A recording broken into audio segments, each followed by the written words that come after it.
saudaraku, tetap ada suara negatif.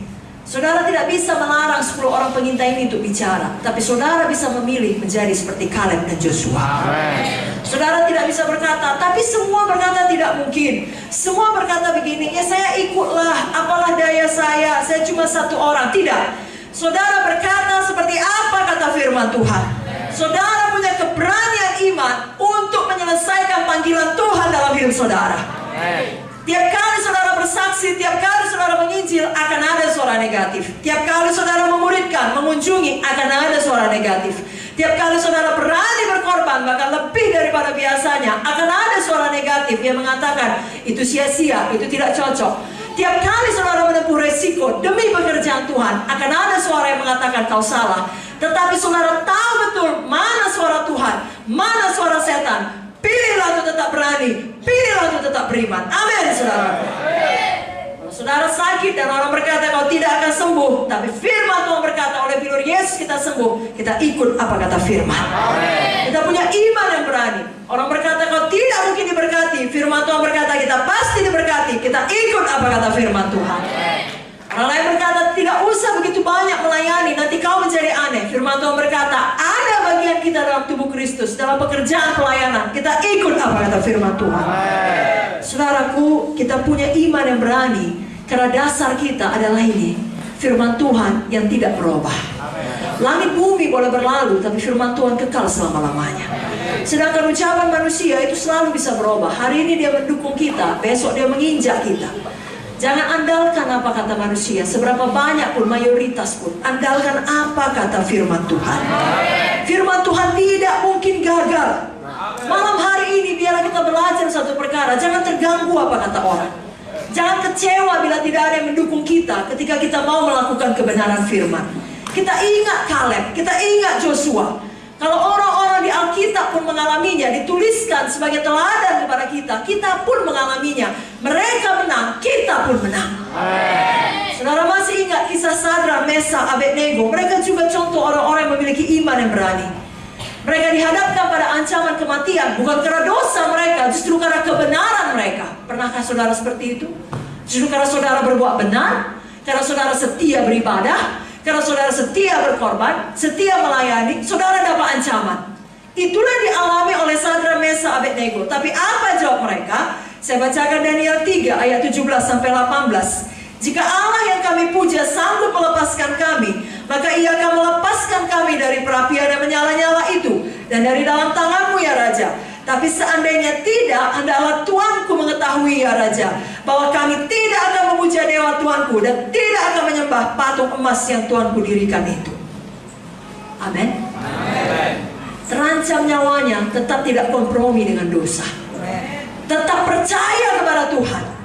Karena dia tahu hidup di dunia ini adalah sementara, saudaraku. Bagaimanapun, walaupun kita sakit lalu sembuh, Lazarus sendiri yang sudah bangkit dari kematian tetap harus mati pada akhirnya.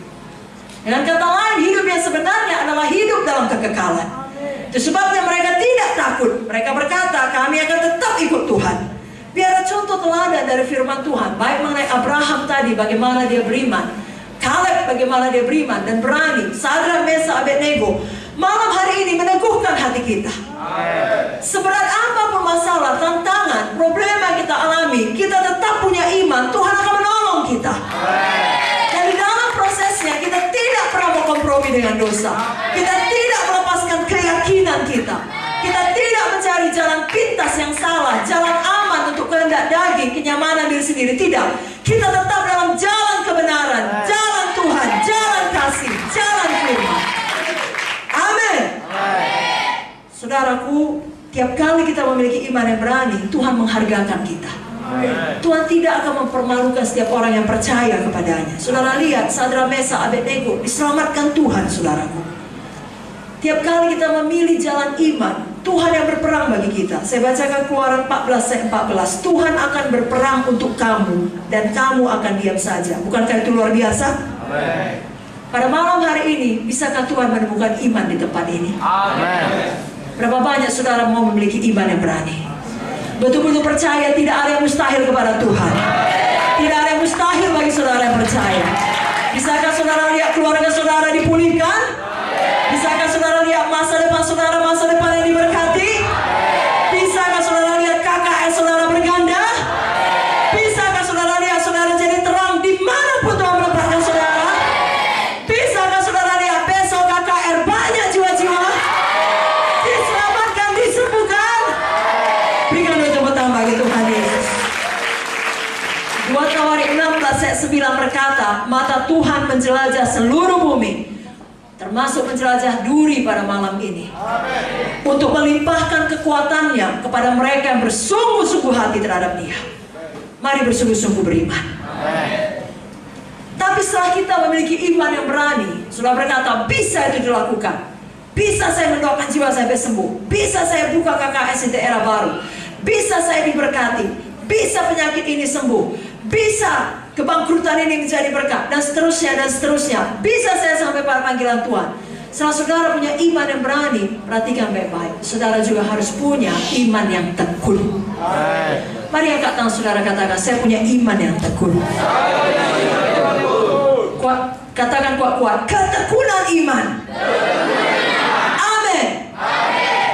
Karena kalau kita ingat juga kisah Joshua dan Kaleb tadi, setelah mereka beriman, mereka bisa masuk tanah Kanaan dan mendapatkan warisan hak mereka atas tanah perjanjian tersebut. Tidak langsung itu terjadi, dibutuhkan waktu. Tetapi tiap kali Tuhan berjanji dan kita punya iman untuk janji Tuhan itu, pasti digenapi. Berapa lama pun waktunya, pasti digenapi.